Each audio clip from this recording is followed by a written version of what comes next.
back to Off Ball Takes. This is your host, your RB Laws, and this is my co-host. For Wells. We appreciate all the support on our new videos. If you've been keeping up with us, we have wrapped up the Pacific Division for our off-season thoughts on all the NBA teams. So now we're moving on to the Southwest Division, one of the more lackluster divisions in my opinion.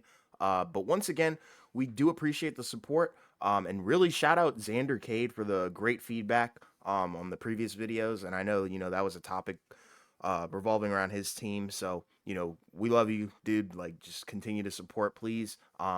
And before we get started with today's episode, please don't forget to like and subscribe and follow us on Instagram and X at the OBT Podcast for updates. But yeah, like I said, we've officially wrapped up the Pacific Division, so now we're moving into the Southwest Division. And the first team that we want to cover is the San Antonio Spurs. So, just to give you guys like the rundown on them, they finished, 22 and 60, fourth in the Southwest Division. So, very rough season for them, but they were eyeing, this Wembanyama pick for a long time, so they succeeded 100% in getting that. It was more so of like a tanking race, honestly, between a couple of the worst teams in the league. So they definitely succeeded in winning that for sure, but they were far from a championship. But now that they do have Wemby on the roster, that is something that is potentially available down the line. But yeah, like I said, their season wasn't really eventful. The roster, I mean, we can look at it. They have some interesting guys here. Starting off, I guess we should start off with maybe some guys like Reggie Bullock. Some more known names. So 3-point shooter. Then you got Malachi Branham, interesting player as well. And then Trey Jones. I think that's a good person to have as well. He's going to be their point guard. Devontae Graham, he's also there as well, but he's going to be suspended for 2 games, I believe, because he pled guilty to a driving under the influence DWI or something like that. Yeah. Mhm. So hope he gets better, dealing with that, gets a little bit more responsible. But anyways, yeah, this roster, it's interesting. There's really not a lot to say in terms of this roster because honestly, it's pretty rough. There's some guys like Keldon Johnson just to continue to talk about. Romeo Langford, Doug McDermott, Chetty Osman, that's a great pickup. Cameron Payne as well. Sohan for sure. Should have probably started with Sohan. He's definitely one of the standouts on this roster. Victor Wembanyama, obviously, that kind of didn't really even need to be said. Dominic Barlow is also a very good pickup as well. We saw him play in the summer league. His games were a little bit more overshadowed by Wemby's performances, of course. But in general, like I said, this roster is kind of it's kind of an interesting mix. It's kind of what you want to see in a rebuilding roster, honestly. You've got the centerpiece in Wembanyama, but you've also got some pieces that definitely have some potential, like Sohan, Trey Jones, Keldon Johnson, Dominic Barlow. Obviously, Julian Champagnie, forgot to shout him out as well. He was on a tear in the summer league, and I think they inked him to a new deal as well. So that's pretty good for him as well. So in general, Gorgie Dang as well. There's just guys here that have been around in the league for a while, like I said, with Reggie Bullock, Dieng, guys like that, but Zach Collins as well. But it's not a championship roster by any means. That's not their goal this season. I think their goal this season is just to be better and get Wemby into shape, and get ready to really take over the league, which I think he can do potentially down the line. Also, City Sissoko, they drafted him as well. So, there are some bright spots on this roster, but in general, it's looking like, they might not be much better than this season, but they do have potential to be a, decent bottom of the barrel squad. That's kind of my take on it. Right. Yeah. I mean, again, when you have the number one pick, right, you're not expecting, Right. much going into the following No. season, right? Because that's why you got the number one pick, right? They were one of the worst teams in the league last year, which, again, given what they had last year, right? Not much of a surprise, 22 and 60. I mean, they did have stretches, right, where they were clearly tanking, right? Because, they had, long stretches where certain guys were not playing, which, again, that's what you're going to do Hmm. when you want that number one pick. And like you said, there are some good players on this roster. Obviously, there are guys that have been here for a little while, right? Keldon Johnson, Devin Vassell, right? Right. Those are two really solid options, kind of as like, wings. Um, but then after that, like you said, Jeremy Sohan, who had a pretty solid rookie year, right? I think he showed, a lot more in his rookie year than I think what people thought he had, in his game, right? Again, not much as a three-point shooter, right? But again, he got better over the course of the year, right? Like his Sure. free throw shooting, right, was really bad to start the year, right? And then he changed it, I think, to like a one-handed form, sort Yep. of, right? And then he finished the year shooting like 70% from the line, which, again, it's limited attempts, but still, you want to see some growth. Brings a lot of energy and hustle, Yeah. which you need, on a young team. And again, like there are guys on this roster, but I mean, a lot of the guys on the roster are probably not going to be here, long term. No. Like when you look at say like Reggie Bullock, Jetty Osman, Doug McDermott, names like that, Devontae Graham, right? Some of these guys are guys that could potentially, by the time we roll around to say like the trade deadline, those could be guys that could be moved. I believe they actually right now have over 15 guys, so some of these guys are going to have to get cut. Um, and my guess is probably at least a couple of the bigs because, looking at the roster, they have about 4 or 5 guys that are basically centers.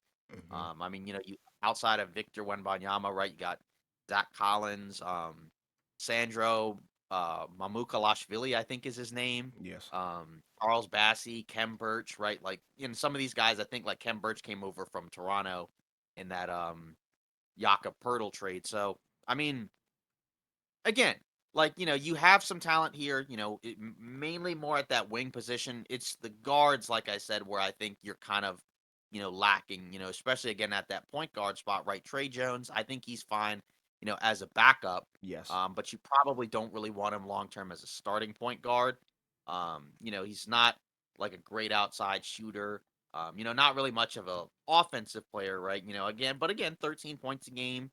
Um, but still like 28.5 from three. Um, effective field goal percentage about 49%, right, which is not great. Right.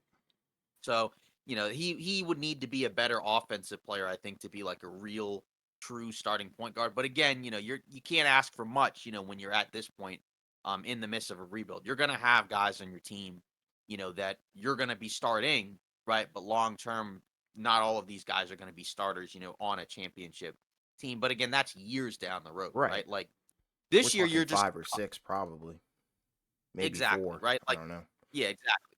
But, obviously, like I mentioned, Keldon Johnson, right? He's definitely, a guy that's a keeper, right? 22 a game, 5 rebounds, right? A steal. Then you look at the shooting, right? We know he's a good shooter. He had a down year from three last year.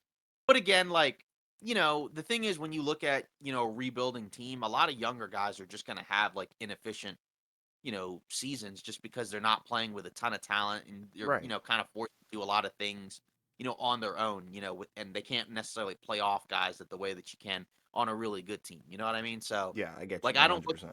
yeah, exactly. Like, I'm not as worried about the efficiency from a young guy when they're not playing with a ton of talent, right? And then again, you look at Devin Vassell, he had a pretty, you know, solid year last year, right? But he missed decent amount of time due to injury. I think he played about 38 games, but in the games he played, right, 18 and a half points, just over a steal, 39 from three on 7 attempts a game. So that's pretty good. Yeah. Um, so like I said, you're pretty much set at that wing spot. And then obviously with Victor, you're, you know, kind of set, I guess, at that big spot, right? He's probably going to vacillate between like a 4 and 5. I Right. mean, he's so tall, he's going to have to play the 5 at different points, but I think there's going to be some lineups where they're going to try to put like an actual center next to him. But again, they don't really have that many amazing options, right? Zach Collins, you can kind of play as a center, but he's kind of a tweener as well. Yeah, and And then the other sorry, guys, right? Like, one more thing. Sorry, I mhm, don't mean to cut you off. I'm looking yeah, at sure. it. The Spurs, they are listing Wemby as a forward on their roster, so that's kind of Okay. back to what you were saying. But like you said, they're probably just gonna alternate. Sorry, I just wanted to squeeze that in there. Yeah.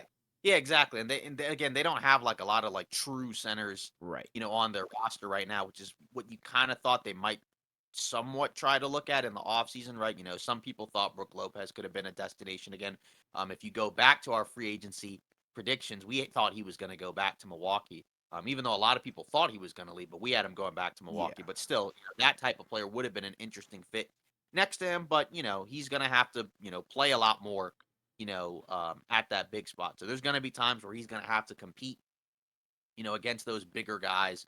And again, it's not like there's a ton of guys that can, stand a chance or match up against, like a Jokic or an Embiid, Right. or an AD or somebody like that. It's just, it's going to be interesting to see, what he does because when we saw him in the summer league, right, in the first game, right, his offense, he struggled, but for the most part, defensively, there was a Very lot strong. there, because of the length, and the versatility. And, he had the possession where he got dunked on, Yeah. by Kai Jones, but still, I kind of thought his offense may come along a little bit slower than his defense, just because again, like he's so tall, it would be very and moves well. It would be hard for him, to be a bad defender. But Right. obviously, he's also got a relatively light frame. But you look at Chet, right? We saw him in the summer league as well, and his defense, seems like it's pretty solid. Standout Just rim because, protector. yeah, yeah, exactly. He can move his feet well, right? He's pretty smart.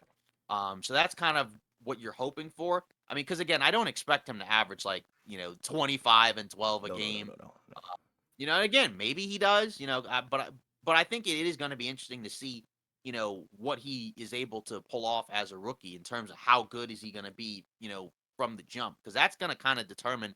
Again, this is not going to be like a playoff team, but in some ways it'll kind of determine, sort of like how bad are they going to be, right? Because like let's say if he has like a decent rookie year, but not like an amazing one, right? Then they're probably going to not really be much better than they were last year, right? But Sure. um, just by adding him, if he has, a crazy year as or a really good year as most people would expect, right? You know, they're going to be competitive, right? Like they're at a point now where they have, him and a number of other decent players where they're no longer just going to be like a complete punching bag. They're going to have a chance, to win, on a lot of nights. But again, they're not going to win a And I don't ton think because they're they going don't to be have a the talent. postseason team at all. Yeah, no, I don't think so. Because some people think that they're going to like not make the postseason, obviously, but like, maybe be more like a playing team. It's just so difficult because there's so many other teams that are really good out there. Especially in the West. That It's a different animal. Yeah, exactly. Yeah, and I think if you're the Spurs, I mean, again, you would probably like to be better, but you don't want to be a playoff team right now because you're not at a point yet where you're like, okay, we have enough young talent. Let's Right. go compete. You're not there yet. I mean, they just started rebuilding, right? Like what, a couple seasons ago, because Yeah. they had that weird stretch where they had DeRozan, and Aldridge together, right? And that was, I think that was like what, 2 years ago, something Yeah. like that. It couldn't So, have been more I than mean, two. yeah, exactly. So I mean, this, now you're fully into the rebuild, right? This is, I guess, basically year two in a way. Yeah. Because last So year would have been like, them in the thick of it.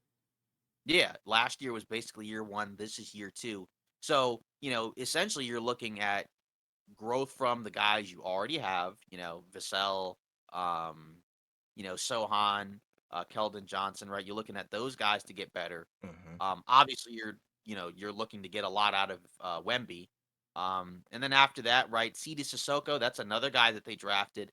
Who I think he was from that. Is he from that G League Ignite Yes. squad? I He's from believe so. G League Yeah. So Ignite. Yes. yeah, and his main value he showed was his defensive ability. And Hmm. again, I think that's something that you can bring to the table. That I think the Spurs would like to have, regardless, just because again, you need those type of guys. He's 6'8", right? Got a long frame. Looks pretty strong. Good Athletic for athlete. sure. So exactly. So he should help them out a ton. So again, outside of that, then you're kind of hoping like, maybe is it possible one of these other guys kind of clicks as well?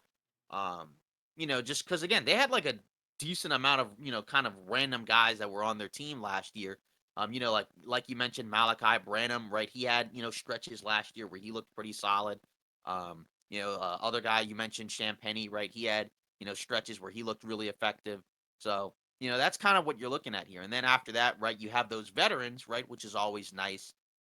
It's just going to be interesting, what do they provide? Like, say, like Cameron Payne, what is he going to provide as a Spur this year, right now that he's no longer on a team, like the Suns, right, that was, contending, right? Because he Right. had been the backup point guard for a contending team, and now he's, on a team that's basically in the midst of rebuilding.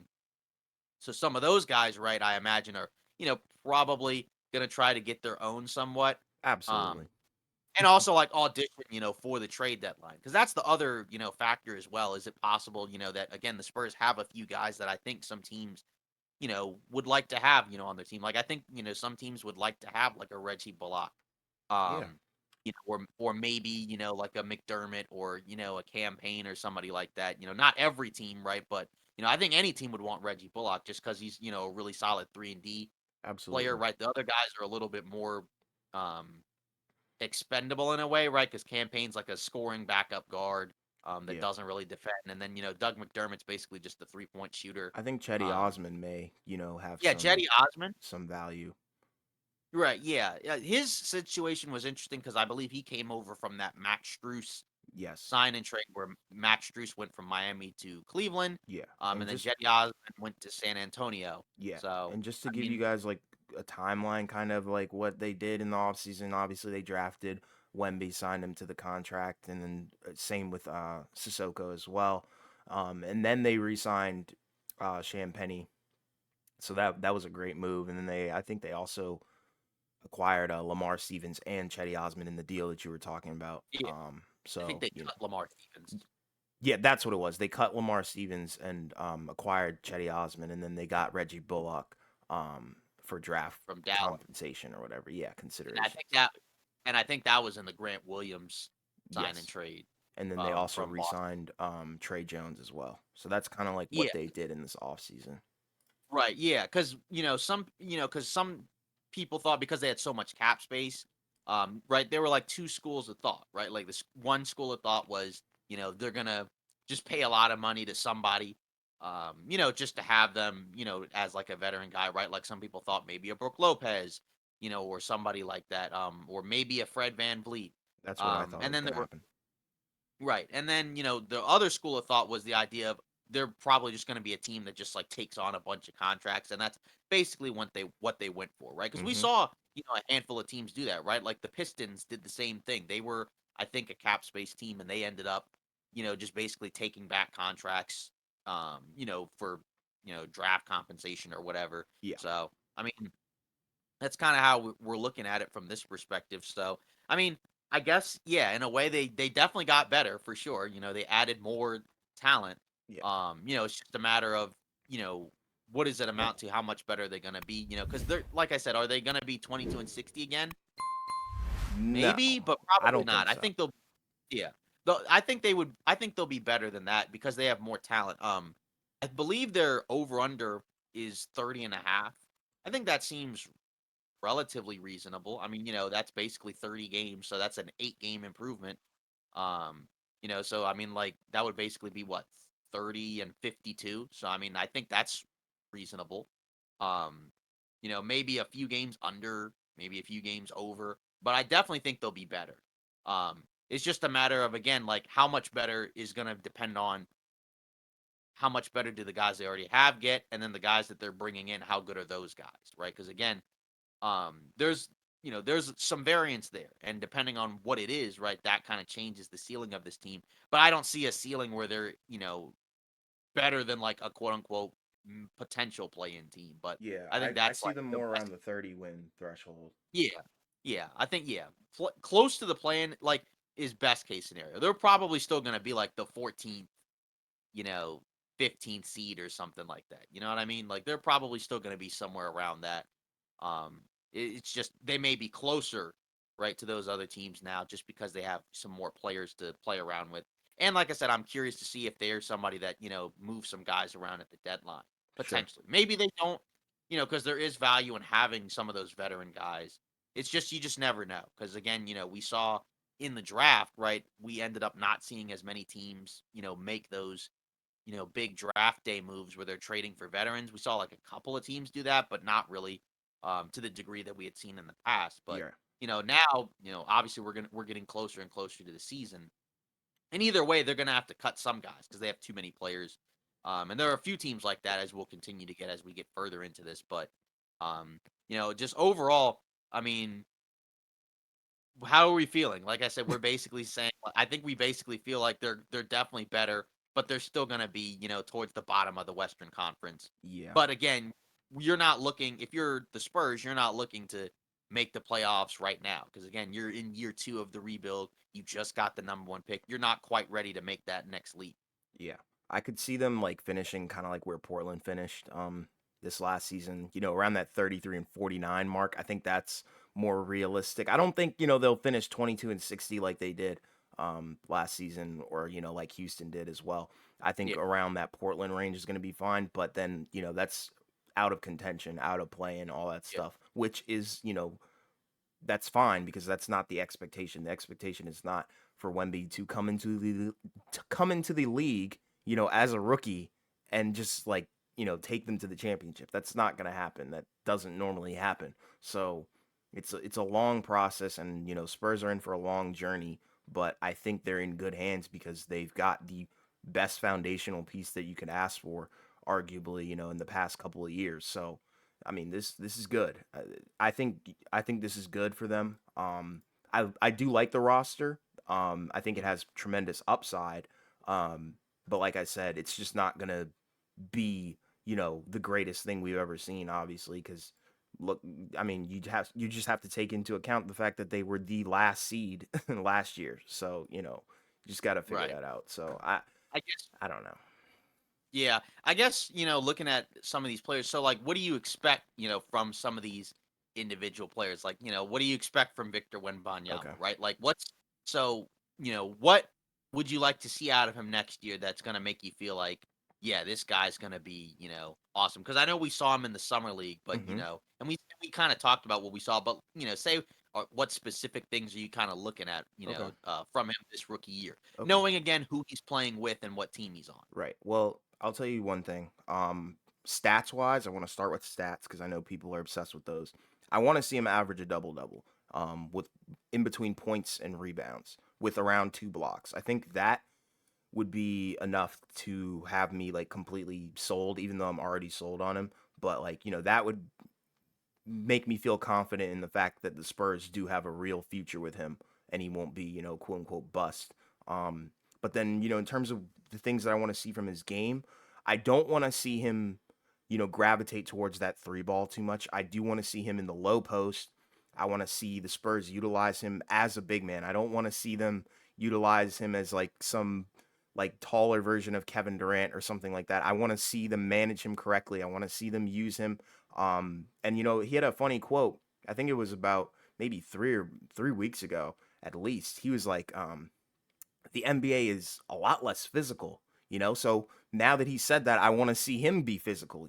He's a guy with a light frame, so I want to see him, like I said, in the post, and I want to see him, doing fades. I want to see him using his height because it's unrealistic. There were times when we were watching the summer league games, and it's like, he's in the post, and then sometimes it looks like he's might be a little bit too far, but his wingspan is so long that he could just get to the basket anytime he wants. So I want him Right. to make it look easy, if that makes sense. I don't want him to stray away from his game too much, and I hope the Spurs keep him grounded. I know, like, he can eventually build that 3-point shot together because it's not like the greatest. I think it was under 30%. I think it was around 20 That was like something, 27. which isn't like the greatest, but at the same time, like, he can hit it. We know that he can hit it, but I don't want him to make that the main thing that he does. I need to see him down low, being aggressive, getting boards, and obviously being aggressive on defense as well. So I don't think he has a problem with that. It doesn't seem like his ego is going to get in the way. He seems like a humble guy, so I don't really have any worries. But that's really what I want to see.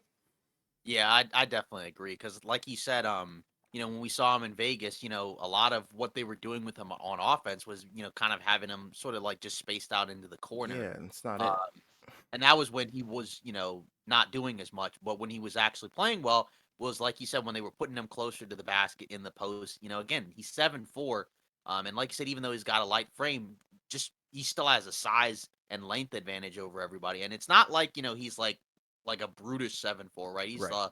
very nimble 7'4", right? He's only Kind of like how 220. exactly. So he can kind of like stretch out his arm and kind of like finger roll it in Right. over guys, right? It's Stuff like finesse. that. But he Exactly. does have That's kind power though, because we've seen him extend and dunk on people. So it's right. possible. Exactly. I just need to see him be aggressive. Yeah, exactly. Because you're right. I think that kind of sums up perfectly what you would like to see from him. You just want to see, kind of a mix of different things. Because, like you said, you want to see the shot blocking, you want to see good rebounding, you want to see him, play well on the inside. You don't want him to, kind of just like spam from the perimeter. Because Yeah, no. again, that shot, over time will continue to improve. Yes. But if he kind of falls in love with it too much, right, that's just kind of a waste of a guy that tall. Right. Like Kristaps Porzingis is like what 7'3", Right. um, and he's a guy that at different points in his career took a lot of threes. I think his first year in Dallas he was shooting like 7, 8 threes a game, which is a lot. That's too much for Um, me. yeah, And even on the yeah, Wizards, exactly, like I would see him like just be camping on the 3-point line, but he could like Porzingis could easily be, down low in the post and get easy buckets, but it's like the NBA has changed so much where the three right. ball is like it's such like a necessity. So it's like everybody wants to do it. But like I guess the best comparison I can give to Wemby in terms of what I want to see from his game and how it evolves is similar to Anthony Davis, back in New Orleans. AD was more of like a rim protecting, kind of frail, honestly, very skinny. But he Yeah, did when he first grow. came, Yeah, he yeah, he did was really grow, skinny. and his game grew with him. He did eventually develop that 3-point shot, but it has regressed, obviously. Yeah, And you, as a Laker fan, could definitely attest to that. But yeah, back in New Orleans, he could hit that shot with ease, in my yeah, opinion. And then he developed that face up mid range. So that's what I want right. to see in terms of career progression and especially what he does coming into the league. I just want him to stick to his game and the other stuff will come later because I already Yeah. know he's going to be good. Right, yeah, because I'm looking at AD's numbers, basically right now, and like, he started off his rookie year basically attempting .1 threes a game, which is, basically nothing. Right. And then by the time you go to the title year in LA, he's attempting 3.5 on 33%. And again, 33 is not amazing, right? But that's, decent for, that amount of attempts a game, Right. right? Now they've gone down to a little over one a game at 26%. But like you said, um, you would like to see over time a progression where, as, Wemby continues to improve his shooting, then he can take some more. But for right now, I don't want to see him take like five, six, seven He's not a threes. stretch five. Yeah, that's just too much. He's not Brooke Again, for somebody Lopez. that's exactly. Yeah, exactly. Because Brooke Lopez is a really good 3-point shooter. Right. Um, and I don't and again, even for Lopez, it took him years, Years. to get to that point. He didn't come into the league as a 3-point shooter. He was a very different player when he first came in. He was more of like a low post scorer. Right. Kind of get out to like the mid range, sort of like a Gasol, He was type basically like player. his brother. He was Y- basically like Robin Lopez, but developed that mid range and then the 3-pointer. Robin never really developed that. He's just known for the hook. Yeah, exactly. So yeah, I think that's kind of a good assessment of what we'd be looking for him. Yeah, 'Cause again, they have the other guys, and we mentioned them as well, because again, Sohan, can he improve as an offensive player? Yeah, can he continue to improve as an offensive I think player? so. Keldon Johnson and Vassell, what are they like from a playmaking standpoint? Because Right. we know they can score and defend relatively well. But obviously, Wemby's gonna be, the highest profile guy on the team because he's the number one pick. And there was so much hype going into this year. Yeah. Um, One more thing. are there any other guys on the roster that we're kind of like, banking on like this guy's gonna come out and surprise people with how good he is? Yeah, I'll get to that in 1 second. One thing I did leave out because I this kind of just this happens with Wemby. His playmaking ability is there as well. That's what people don't forget. He's a Mhm. very interesting passer. Like he can make some passes where it's like, okay, I didn't know he had that in his bag. So, they do have a basically a playmaking center and he can bring up the ball. I hope he doesn't, I hope they don't like, force him to bring up the ball, but it is possible for him to do that. But like you were saying, in terms of some other guys, I think Dominic Barlow is on the like, flying under the radar here because every time that Barlow played well, it was pretty Mhm. much when Wemby played well. I So believe he's on a two-way. yeah, so he probably won't, get too much PT, on the main team, but say somebody does go down or they need to call somebody up, I think he'll make the most of his minutes, but in terms of the guys that are actually on the squad, definitely Sissoko, I think he'll be a solid rookie. I think he brings that defensive tenacity, like you were talking about his toughness, not freak athlete, but definitely an athletic player, strength. So I think that's something to watch as well. I think Keldon Johnson is a good player to watch as well. I think he played fairly well last season, but to be fair, he's pretty much the number one option on a horrible team. Um, but he's younger, so there is potential for him to get better, and I hope Wemby can make some of these guys better. That might be a little bit of a stretch, but it seemed like when Wemby was playing in France, he did make a lot of those guys on that squad, viable teammates. So I hope that's something that the Spurs can translate into the NBA. So that's kind of what I'm looking at. Like I said, there's not a lot of like super duper like standouts on this roster just because they are in the middle of the rebuild. And like you said, it's a mix of vets. It's a mix of Yeah, guys who probably won't be there for too long, but then you've got the young guys who have some question marks that are really raw. And we've seen some of the young guys, like you said, Kelvin Johnson, Trey Jones, guys like that who, have had some bright spots, but it's because they've been so bad in the past few years. And it's like, when you have a bad team and, you have some of these guys, of course they're going to play well because they're getting a lot of touches. But now that might change, now that Wemby's there. But overall, I yeah. think they did a good job this offseason. Yeah. Yeah. When you look at the strengths of the roster, you got a decent amount of size, and versatility, at a lot of different positions. You got some guys, that are really good, and then obviously you have a high potential guy in Wenbanyama, right, who everybody thinks is going to be, amazing. Right. Right, you got Popovich, right, who's kind of been, sort of like stewarding, the Spurs for like a really long time, right? They just signed him, I think, to a 5 year, $80-ish million extension, right? So he's gonna, continue to stick around for a while. Um, but then, like we mentioned, right, with the weaknesses, not a lot of, great players, right? They do have some vets, which is solid, right? But like you said, some of these guys won't be around long term. Not great options at the guard spot, mainly the point guard. Right. Because again, basically, right? I mean, Trey Jones, And Devontae Graham, campaign. Cameron Payne, Like, right? that's not the Not best core. That's not the best right. guard room. Yeah, like pretty much all three of those guys ideally are probably backups. Yeah. None of those guys I think you would want as a starting point guard. No. Um, Just a lack of so I mean, defense. I don't know. yeah, exactly. Yeah, Trey Jones I think is a decent defender, but he's Yeah. also 6'1". Right. So there's some size issues there, and I mean all of them are small. Devontae Um, Graham is 6'1" too, I think, and he's yeah, and and Cameron he's a Payne I think. horrible defender. Yeah, and he's also not that efficient as an offensive player No. either. Yeah, I mean, again, these guys are like bench guards, but again, when you're Right. talking about a team that went 22-60, got the number one pick, and didn't sign like major free agents, you're not going to have like a ton of talent. It's just Right. that point guard spot. I think is if you're the Spurs, that's where you're looking to upgrade. Going into the end of next year. Because I'm Absolutely. assuming right, they're not going to be like major players at the deadline. Like some people kind of threw out the idea of, hey, maybe that's a team that could stealthily get Damian Lillard, and I'm like, I don't think so. So That was never in the play, I don't think. That was just people yapping. yeah. So I guess to kind of wrap it up, in terms of our talk about the Spurs, again, like we mentioned, the over under 30 and a half. You know, in terms of where we see this team, I think we both said, basically that probably standings wise, not much different, but with a better record. You just again, you're more so looking for internal growth. It's not really defined as much by the win loss record. Right. When you're looking at a team like this. So I guess if we're gonna give a grade, right? What grade do you think you're gonna give out for the Ooh. Spurs? In terms of how they did this offseason? You know, this one's a hard one. I think this might be the hardest one that we've done so far because Hmm. I'm so tempted to give them an A just because they got Wemby, but at the Right. same time, we already know they're not going to be good, but that's not necessarily something that you can fault them for.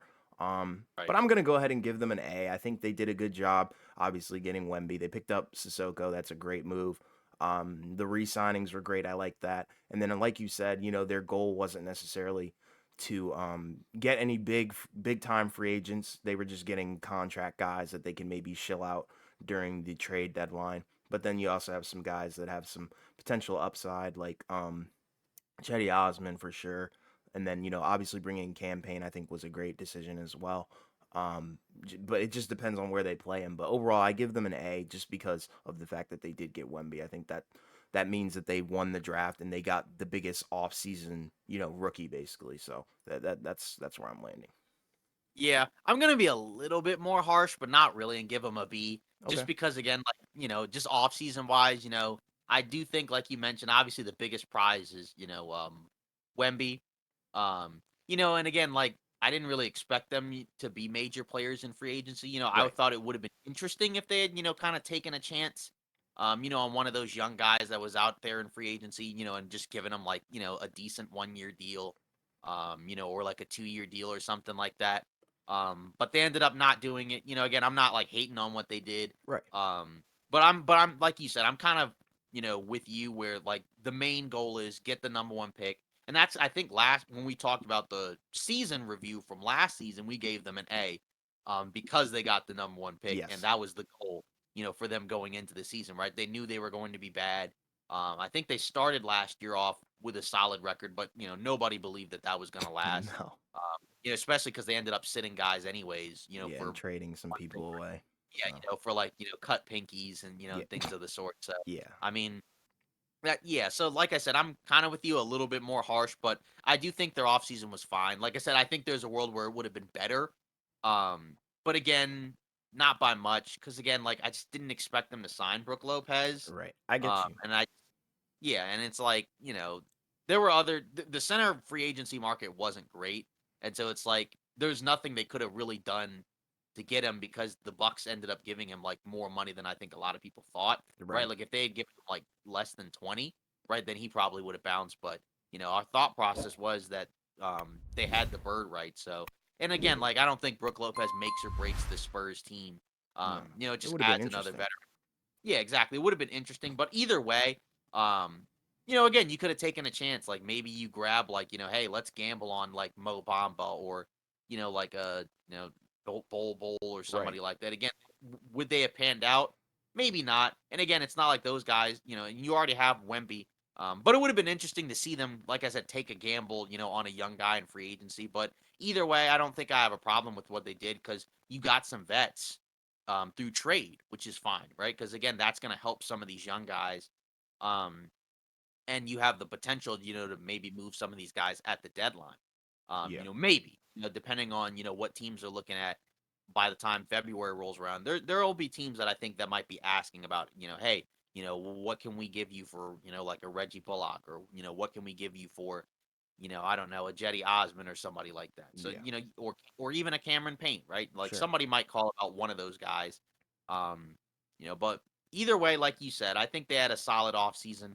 I don't really want to give them an A, but I do think it was a solid one. Like I said, there's Yeah. a world where it would have been better. But I think this one is close to a pretty solid one. Like I think this one is relatively close to what could have been like a quote unquote perfect one. Yeah, and they kind of missed out on some other trades now that I'm thinking about it. Obviously you did talk about the Lillard one for like a split second, but I don't think that one was ever really in reality. Um, Chris Paul, I think they may have fumbled the bag on that one, but obviously Chris Paul wanted to be a contender, so I get that 100%. That probably wouldn't have worked out, but it would have been kind of cool to see Chris Paul on that team, especially in the weak guard room, where he can potentially be the commanding force for that, and then also uh, basically give the ball to Wemby almost every possession and set him up for success. But in general, I don't think, they drop the ball too heavy where it's like I give them, a B or a C, but I got to give them an A just because of Wemby. Yeah. I think that's fine. I think that makes a decent amount of sense. Yeah. Because again, like no one was expecting them to make a splash in free agency.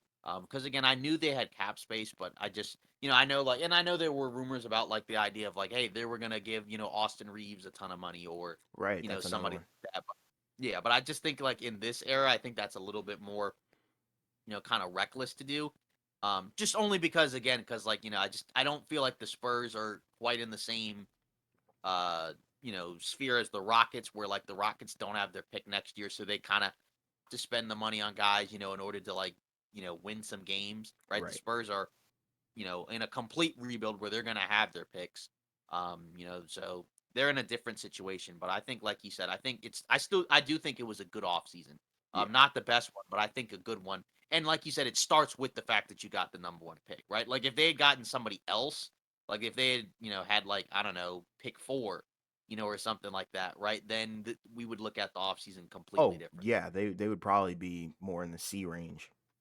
Yeah, exactly. So, but either way, like you said, I think that they had a good offseason, regardless. Like you said, you Yeah. have an A, I have a B. So we're basically in a relatively Yeah. similar realm. We're not far apart at all. Yeah. So now, we're gonna get into, some more news rumors. Obviously, I know I continue to say it at this point, still no trade. Nope. Involving Harden or Lillard. If it happens, we'll get to you, as soon as we can. But it And hasn't that'll happened probably be yet. the first thing we talk about if those things, do go down because it's going to be so, you know, game breaking and breaking news. Right, exactly. So, to start with, John Wall, he denies, the contract talks with the Italian team. So there was like a report about him, getting ready to, I guess, play for a team in Italy, right? What was it, like Milan or something like that? Yeah. Um, yeah, Armani Milan, and he said earlier, he said, where do you guys get your info from? False news. Yeah, he basically said So cap. yeah, exactly. So obviously, there have been some reports, of some of these other players, right, that are looking to maybe go overseas, right? Like Kendrick Nunn, the Wizards legend. I think he, Yeah, reportedly is maybe gonna sign with a team. I think what was it in Greece, if I'm not I think so. mistaken? I think Right? you're right. It was like Olympios, Yeah, Panathinaikos, or something something like like that. that. I think it was in Yeah, 2K a while ago, but yeah. yeah, Um, but either way, it is kind of interesting how we are at this point, right? Because again, to begin the season, right, Wall was on an NBA roster. He was on the Clippers. Initially it seemed like, he was playing relatively well, and then he got hurt, and then he just kind of fell out, out of the rotation, and then they got rid of him and dumped him at the deadline, yeah, it was rough. basically for Eric Gordon. So I mean, just kind of a bizarre situation because Yeah, again he was the number one pick way back what was in that 2010 NBA draft. Had a really good career for a while. He was one of the best point guards in the league. The Wizards kind of had up and down stretches. Some years where they were competitive and then other years where they missed the playoffs. But yeah, part of that was just because of the health of their guards. But when they were healthy, those were some decent teams. But now he's at a point where he might be out of the league, I which think is he's just done. kind of wild. Yeah, it is kind of crazy, especially considering, those are players that we did, well, not players, but John Wall's a player that we grew up watching. And obviously, Yeah, me being a Wizards fan, I was there for like, all the eras, the jersey changes, everything. So, like, it is kind of sad to see him, come out of yeah, the league. And I honestly never really agreed with the move, bringing Russell Westbrook in for John Wall. But that's neither here nor there. I hope he does get another shot in the league. I highly doubt it just because, if there's talks going on that he's signing in Italy and they just announced it prematurely or it leaked or whatever, then it's probably reality or he may sign somewhere else. But I don't think I feel like he could be of use on a roster. It's just the problem is a guard at his age and a guard that has the injury history that he does and is still getting injured, that's not a good sign. It's completely different than Chris Paul, where it's like Chris Paul can play a decent stretch of games and then not get hurt, but then get hurt in the playoffs. So it's a little bit different. John Wall could potentially get hurt, at game 15 and then never play again. So it's just sad to see, but I do wish him all the best. yeah. Um, yeah, yeah. It is kind of funny because the first NBA game, that I went to, I believe it was the Wizards versus the Magic way back, like in the 2011 2012 season, and Okay. Wall was on that team, and that was back when he was, a young player. I think that was his second year, Yeah. basically. So that was kind of when he started, to kind of emerge as one of those, rising point guards in the league. Yep. So He was the fastest player in the league at one point. A lot of people don't know yeah, that. yeah, exactly. It is kind of, we have some names, now that are kind of, on their way out of the league, where like you said, we kind of grew up with some of those guys. Yeah, it's really wild. Yeah. Next up, according to the Oregonian, Lillard won't hold out. So I guess if he doesn't get traded, he'll go to training camp. I guess kind of I would have expected that. If I'm not mistaken, I think Durant, he went to training camp right with the Nets. Even Hmm. though they didn't, even though people were wondering, what he would do. I like I said, I think these guys, Lillard, he's gonna play good soldier, and play. He's not just gonna sit out. It's not in his Um, personality, I don't think. I think he yeah. wants to Now I'm play. like right, like now I think he does want to be traded. So in terms of Yeah. what happens after that, I don't know. But as long as continues to be on the roster, like he's not gonna just like sit out. Like he's gonna play. It's just a matter of with Portland again, like the reality for a lot of this is and this kind of ties into what we've heard from Woj is that the Heat have really been the only team that have made an offer for Lillard, and that's kind of what we've been, potentially, thinking, and that's just what it seems like it's been so far, right? Because we haven't heard anything about any other teams, potentially dangling Nope. pieces, to get Lillard. It's basically just been, all we've heard about is, what are the Heat going to do? Are they going to move Hero to a third team? Are they going to add more picks? Or something like that? Are they going to reroute other contracts? So, if it happens, it really does seem like it's kind of at this point the Heat or nothing because it doesn't seem like other teams are, you know, all dead set on giving up stuff to get Lillard. And, I feel like for now, Portland is kind of hoping, that somebody kind of just swoops in and, gives in a better offer. Because again, like the Heat offer isn't really that great, but it's also possible it may be the only offer out there. Right. Um, and again, like there is a philosophy where it's like sometimes, no trade is better than a bad trade. And, I don't feel like the Heat's offer is great. Um, but again, like if that's the only offer and Miami does manage to get like a third team involved, there is a world where it's not bad. Um, but I guess again, if you're Portland, like, are you okay with the idea of holding on to Dame, or like, do you just feel like you'd like to kind of rip the band-aid off and just kind of move on from him, before we get into the season? Just move on, honestly. That's the best thing that I can like say because, there's been years where they've had rosters that I think are better than this, and they still stunk it up. And it's like, I don't know. I feel like it's just time for him to go somewhere else, and he can potentially win somewhere else. But back to the holdout thing. Holdouts are never a good thing in the NBA. I don't think. I think even Harden is potentially going to show up for his camp as well. Holdouts are normally better in the NFL because you can, I don't know. It's just a different situation. But like in the NBA, when you hold out, you're pretty much rusty, and then it doesn't translate well. If you're actually trying to play, like it's just not going to work because the chemistry is going to be messed up. People are going to give you You don't looks. It's get just paid. not. Yeah, it's just not. It's not good. It's not good. So I'm glad he is potentially not going to hold out. That's a good sign. But in terms of, I mean, I would be curious to see like him and Scoot play a few games or some games. I don't know because that would be a really explosive, dynamic backcourt. That would be really cool to see. But I don't know if that's in the in Right. reality. Like we Yeah. could And see then the like, Lillard trade happen next week. Who knows? But the yeah. fact that they are saying that he's not holding out tells me that talks are pretty much stalled. Yeah, exactly. And it's gonna be weird, because again, like if he's there, right? You got him, you got Simons, you got Scoot, Sharp. I mean, there's like a ton of guards.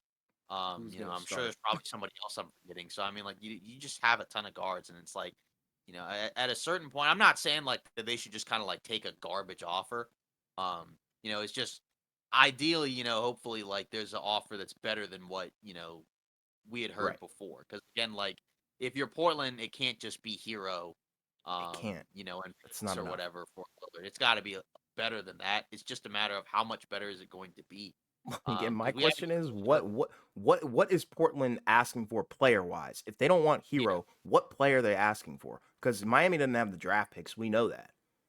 yeah. And Not if it's all of not them, at Hero, least. yeah, and if it's not Hero, they don't really have the players either, aside from expiring contracts. Say like a Kyle Lowry, or But I that's guess a another couple of their guard. young. Yeah, or like, one of their young guys, like a Jovic or a Jaquez, Ooh, something like that. But outside of that, I mean, if it's not Hero, and I don't know. But like I said, if it is a third team, that third team is probably what's going to give Portland the yes, player.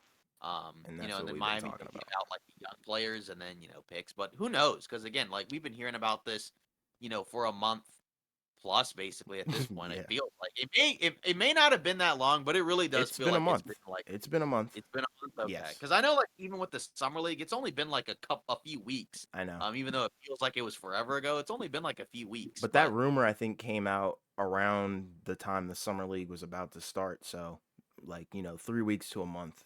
So we yeah, it's been a saga, and this is what I expected. He's literally the Aaron Rodgers of the NBA. yeah, yeah.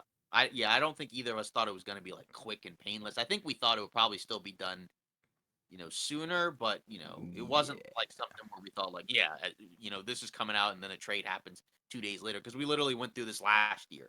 Where trades didn't happen until much later, right? Yep. Like the Donovan Mitchell one happened way before the Durant one because the Durant one wasn't until the deadline. Yep. So Crazy. Yeah.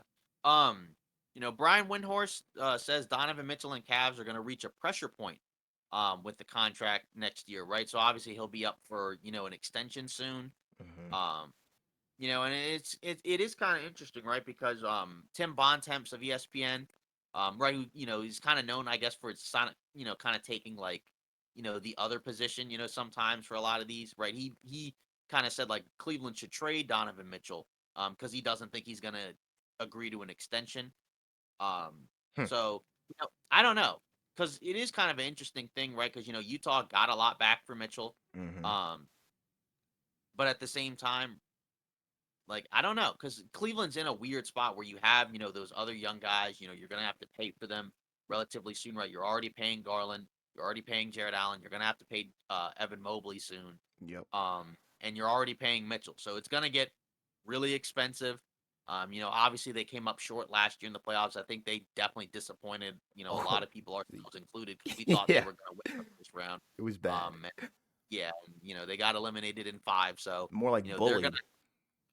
yeah, so they're gonna kind of have to show, some growth going into the season, because again, like they did better in the regular season than we thought, but they also did a lot worse in the playoffs, than we thought. And again, like with Donovan Mitchell, right, him leaving Utah, right, was he wanted out of Utah, right, because he didn't want to be in the city, but he also wanted to go to a team, that would give him a chance to compete.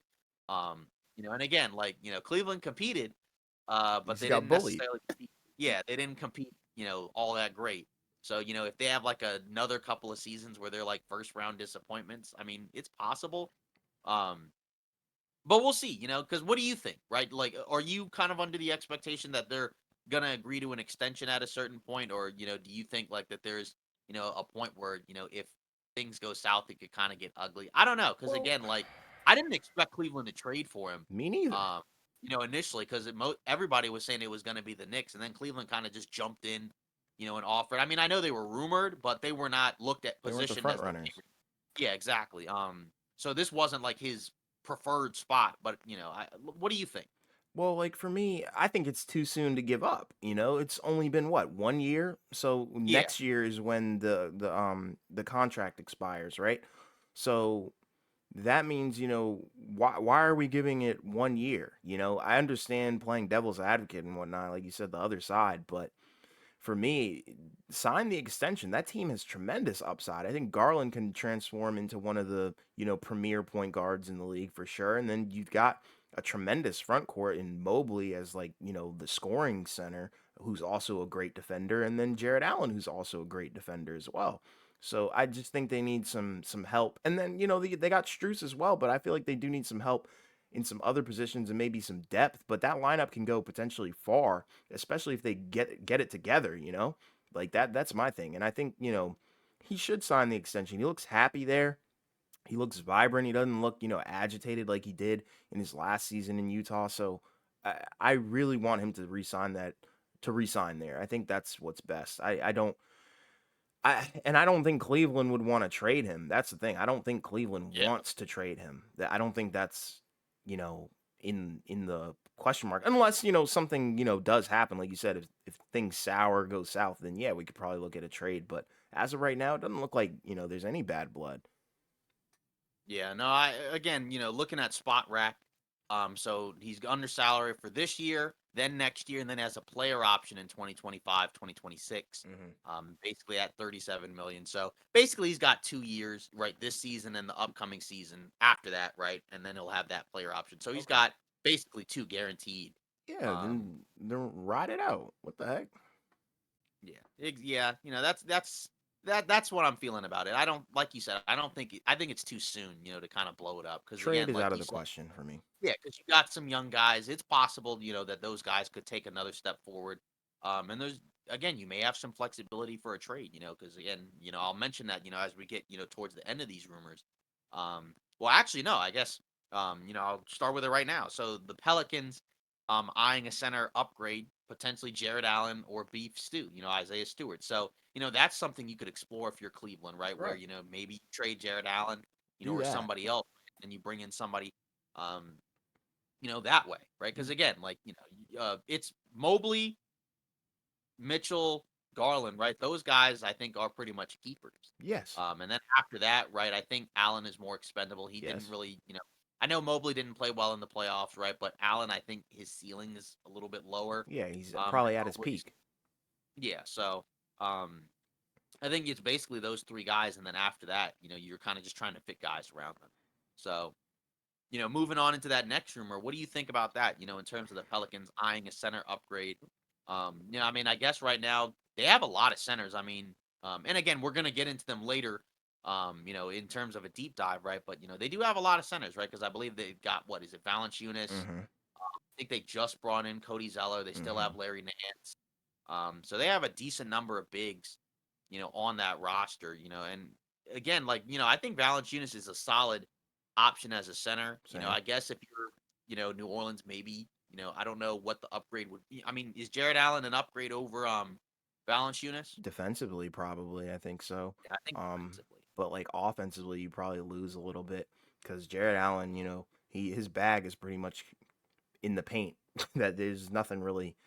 I don't think he's a 3-point shooter. So, No. I don't know. It's like I do understand it, but like it depends on what their definition of an upgrade is. Are we talking a young, skilled center, or are we talking a defensive minded center? If they're talking defensive minded, oh, then yeah, Yeah. for sure bring in, Jared Allen. I think that's a great move, and I think Cleveland definitely should explore that because you can probably get something really good for Jared Allen because his value is, I think, higher than what people would probably anticipate just because of what he brings to the basketball court. Yeah. And then Isaiah Stewart, I don't feel like that's really an upgrade over Valanciunas. I No, think that's kind of a it's the same. That's the same tier I in my think that's opinion. lateral potentially a little bit worse just because Yeah, he's, kind of a small I mean, he's a shorter. big guy, but he's, He's what, like six undersized. nine, maybe six Yeah, eight.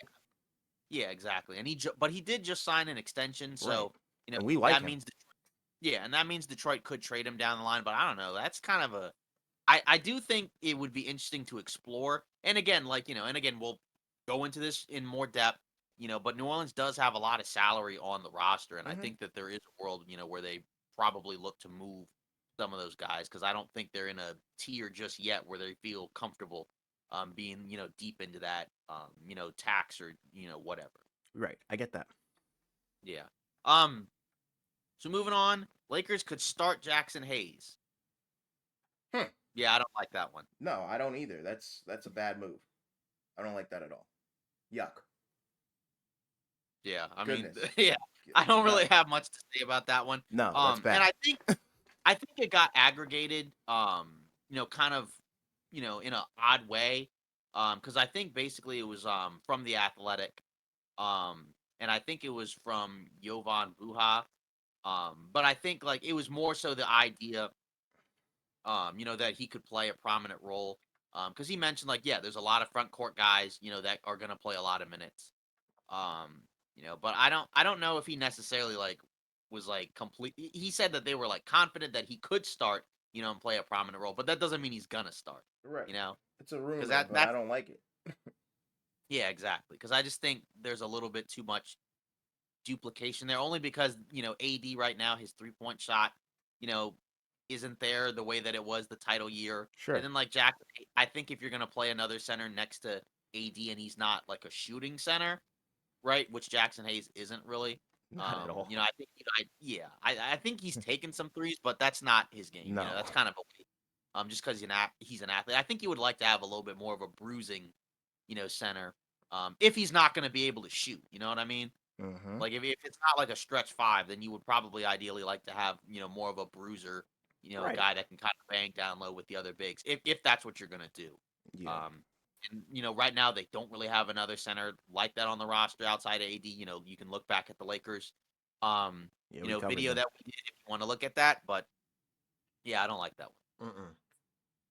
one. This is kind of another one, right? So Suns, so they signed Udoka Azubuike, but on a two-way, right? So obviously he'll be, mainly with the G League team, right? He was a guy Right. that, was drafted by the Jazz, didn't really pan out, had some injuries. Mm-hmm. Um, was kind of a weird situation. I think I remember when he was drafted. I think the Jazz were like, we drafted him because he was like the number one or one of the highest prospects on our board, which I Makes mean, no sense. okay, yeah, it made no sense, right? You had Gobert.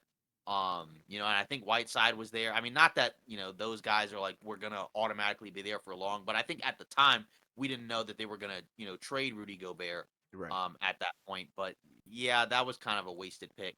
Oh, Um yeah, absolutely. Utah's had a few, of those, because they've been a playoff team, for a while, so they didn't really have like high draft picks, the last several years. But the guys that they did draft, were not amazing. And even back Um, in the day, like Trey Burke didn't work out. Who else didn't work out? Exum didn't work out. Like they just miss a lot. But they did hit with Donovan Mitchell. I'll give them that. exactly, and now he's not there anymore. But yeah, they did hit him. Exactly. Um, and then after that, um, Jimmy Butler could seek over 304 million. I mean, again, it's interesting, right? Because given his age, um, he's what, 33, 34. So he's, Hmm. kind of at a point, where he's getting up there, in age. When does But his at the same contract time, expire though? yeah, his contract, I think he recently signed an extension not that long ago, so That's he what I should thought. still be, set for a little bit. Right. Because I think it's the next couple of seasons. He's under contract for the next 2 seasons, and then has a $52 million player option in 2025, 2026. Um, so I mean, again, he'll be like 36 by the time that ends. So I mean, that would be interesting. But I also do think he'll be a Heat lifer, or not lifer because he hasn't spent his whole career. But you know what I mean. He'll spend, I think, the rest of his career in Probably. Miami. I think There's he no loves it reason for there. him to leave either. Yeah, he loves it there. He's been competing, for actual, things, right? I mean, they went to the finals twice. Could have made it a third time. So, he's basically been on. These are basically the best teams he's been on, success wise, right? And he's kind of, not revitalized, but he's kind of elevated, what people thought of him, in terms of his career, right? Because again, he was kind of a guy, who was a good player, right? But you never really thought like he could be like, the guy. But he's been to two NBA finals. And again, realistically, there's not very many guys that can win a title as the best player. Sure. Um, but again, he's had some really solid runs, and there are some other guys, that historically, I think most people would rank over him. But again, two NBA Finals appearances isn't bad. No, it's Like not say bad at like all. yeah, like say like Harden, I think will probably go down as having a better career individually than Butler. But he hasn't been to the finals as the best player, on a team, right? He Right. went way back in As a 2012 six when he was man. the sixth man, Right. behind Durant and Westbrook. But Hmm. just kind of interesting, thing with Butler, because again, like if you're Miami, right? I mean, again, you're pretty much committed to him at this point. Um, I don't feel like they tend to like put themselves in these weird positions for long, and I feel like it might hamstring them. But it seems like they've always been able, to just kind of find guys to fit in. So Yeah. They normally like attract some interesting like free agents, and they normally do good, in terms of like trades and stuff. So I'm not really worried about their future, but like people have always really liked Jimmy Butler for his mentality and his yeah, aggressiveness and like, competitiveness really because, if we rewind the clock like in his Minnesota days, he was basically giving everybody on that team a hard time, telling them to get better, pretty much. And then pretty much the same thing in Philly, he's really hard on Embiid, but I think, like you said, the Miami teams have definitely been the best teams that he's been on, and he's arguably been the best player on those teams. It's not even really a question. right, yeah. And then the last couple of topics, just kind of like for a little bit of fun. So there had been talk, recently about like say Harden, versus Wade. So where do you kind of fall, like in that line? Because again, it seems like the discussion, kind of came up, Hmm. um, recently. I think it was Jeff Teague, right? Yes. If on his podcast, I think that he mentioned he thinks that Harden, is better than Wade. So what are your thoughts, kind of on Mm. that one? Well, here's the thing. They do have like eerily similar, career lines in terms of like the injury history, but Wade in his prime, I think was like on a different level than Harden, he won, the championship with Shaq.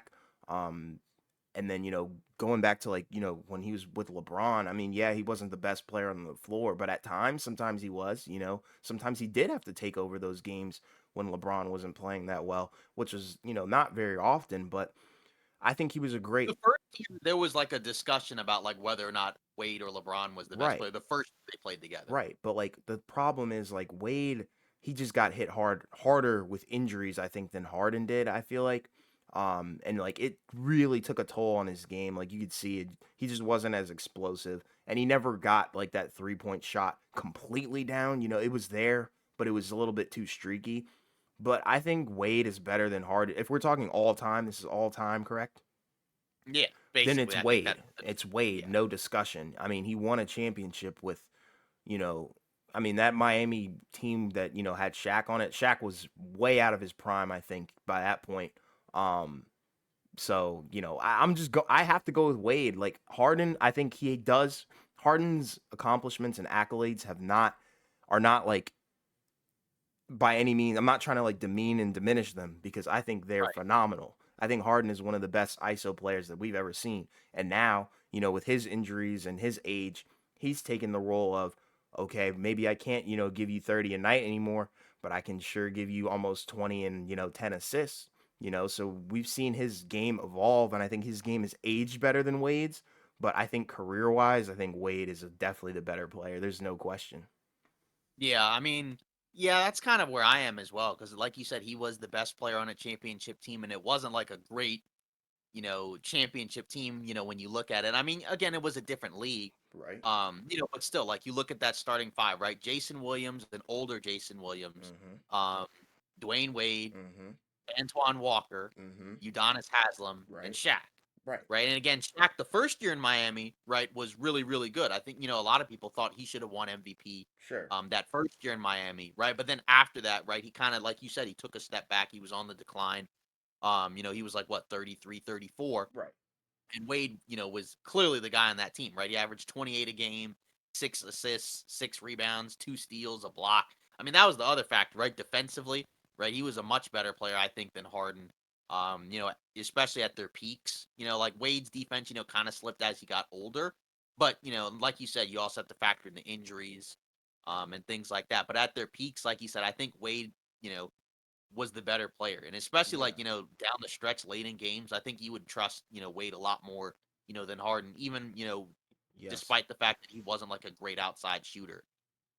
But, Harden is that guy. Don't get it twisted. Yeah. He's a really good Exactly. player. He's They're up both there. really, really good. Yeah, They're it's both hard. great. It's close. It's close. But I do have to give it to Wade just because he won, Yeah. And I I do think, understand his teams were a little bit better than Harden's. I get that. yeah. Um, But Harden's also had some talented teams as well. exactly. Yeah. But, Look at it. um, Look at the Philly. I mean, you got you know everybody says he's the best center in the league, but I don't believe it. But you got Embiid on your squad, so I mean, come on now. And he had the Chris Paul team, the Houston team. I don't Quinn. know. Yeah, it's I don't know. Yeah. Yeah, that's kind of like where I kind of default to like, well, you have a couple of guys that, have similar-ish numbers, but Hmm. one of them we saw win a championship, and that's kind of like sometimes where I got to give the edge, Sure. um, in my opinion. And then, to close it off, kind of another fun discussion. So we had two, Hall of Famers, right? Two different age groups, right? They came out with their top 10 players of all time. Hmm. So Dr. J, right? He shared his. Oh boy. Um, yeah, yeah, Yeah, this is exactly. rough. Yeah, so, I'll start with his. Yeah, this is Um, really rough. so we'll Oscar Robertson, Jerry West, Elgin Baylor, Bill Russell, Wilt Chamberlain. Then after that, Kareem Abdul. Well, I guess. I think he said in no order, right? Yeah, he So said yeah, in in no no order. order. So yeah, so let me start over, right? So Oscar Robertson, Jerry West, Elgin Baylor, Bill Russell, Wilt Chamberlain, Kareem Abdul-Jabbar, Michael Jordan, Magic Johnson, and then your guy Carl Malone. So uh, Not my guy, man. yeah, so Who had yeah, Nate kind of. Archibald on their list? I think he had. I think he had Nate Archibald too. That was the guy I left off. Yeah. Yeah, so interesting list. Um, I mean, he left off, the guys from the more modern era, which, Yeah. again, that's fine, but just kind of an interesting situation, right? Like I think there's nobody on that list, that played past 2004. No. I think, yeah, well, I guess Shaq. Well, was Shaq? No, he wasn't even on He the list. wasn't So on the list. exactly, my bad. Yeah, so yeah, I think the Oh my last guy on that list, gosh. was Karl Malone. He was the guy that had played the most recently, because I Yeah. think he retired in 2004. He was on that Lakers team. Yes. Um, so what do you think of this list? Well, and it's as if I'm talking to somebody who hasn't watched the modern NBA. I don't think this is a great list at all. I'm sorry, I can't put, people like Jerry West there. Um, I could put Oscar Robertson there. I could see somebody making the argument for that. Um, Nate Archibald, absolutely not. Um, Karl Malone, I don't think that's a no-fly zone over here as well. Um, but to have Wilt Chamberlain and Bill Russell there and not have Shaq is a crime. I think you can have like Kareem there. Yeah, Um, he's there. yeah, you can have Kareem, but Jordan, Jordan, I Magic. think Jordan stays. I think Magic you can make the argument for as well. But good gosh, yeah, that just sounds like I'm talking to like a grandpa who doesn't watch the NBA Yeah. anymore and is But like he stuck in the 90s or something. but I will say this, he did preface it by saying that he didn't wanna add, like, anybody whose career hasn't finished. Um, so he didn't wanna add anybody, like, who was done playing, who isn't so, like, Steph isn't there, LeBron isn't there. Um, But some of he those didn't men guys are already having better careers than a lot of those guys though. he didn't mention Kobe, so he Right, wasn't on there, and I know, like, sometimes he's, like, kinda in and out on some people's lists right. sometimes, but, just kind of an interesting situation, but, yeah, it does kinda show, like, just the interesting thought process when it comes to, a lot of the lists, that's why, like, usually I don't really divulge, in terms of the list because it's just, like, a lot You of don't times take it's kinda part. subjective. It's just kinda subjective, there's a lot of variables, that kind Yes. of, always that people always have to take into account. And then we look at Shaq's, right? He had a list as well. Um, he separated it into like 2 tiers, I think, Mhm. right? So his first tier was Magic, Kobe, LeBron, Jordan, and then himself, which is interesting because he normally doesn't like he doesn't No, always put he himself like in doesn't. those, yeah, in those, but he did. And that's like his starting tier, Mhm. right? And then after that, in that second tier, he had Steph, Iverson, Duncan, Isaiah Thomas, and once again, your guy, your man, Karl Malone, Oh the gosh. man. So, it's kind of interesting. He definitely has gotten a lot more love as of late. In that sense. But what do you think of this list? This list I definitely think is better. Yes. Um, he showed a little more, I guess, Love. support in terms of adding a couple, right? Like LeBron is there, Steph is there. Yeah, as they should Uh, be. yeah. So, I mean, like I said, not a perfect list, but, No. I think he definitely, tried a little bit more with his assignment. But, Yeah. again, either way, it is just kind of interesting, to always hear, some of the other, Hall of Famer guys, talk about basketball. Cause again, like, these guys played, like Shaq played in a different era. Um, than the guys are playing right now. And then obviously Dr. J played in a different era, compared to Shaq. So it always is kind of interesting, to kind of hear these lists. I know a lot of people have kind of, pooped on some of these lists, right? Like I think Trey Young, kind of called out Dr. J's list. Um, but either way, um, just kind of intriguing, because Yeah. again, Dr. J is kind of a guy, who historically was a great player. And kind of a guy that's like kind of like vacillates again between being in and out of those, all-time lists, right? Because there are guys, that people tend to put ahead of him.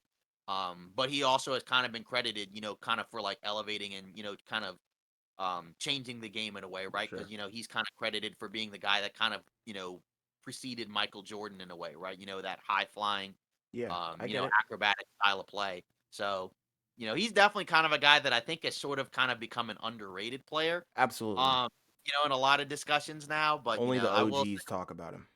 yeah, but I do think his list is a little bit of an L. It's out I feel there. like It's bad. I think I've seen worse from I've seen some a lot players. better though. Tell you Yeah, but that. I definitely have seen some better ones.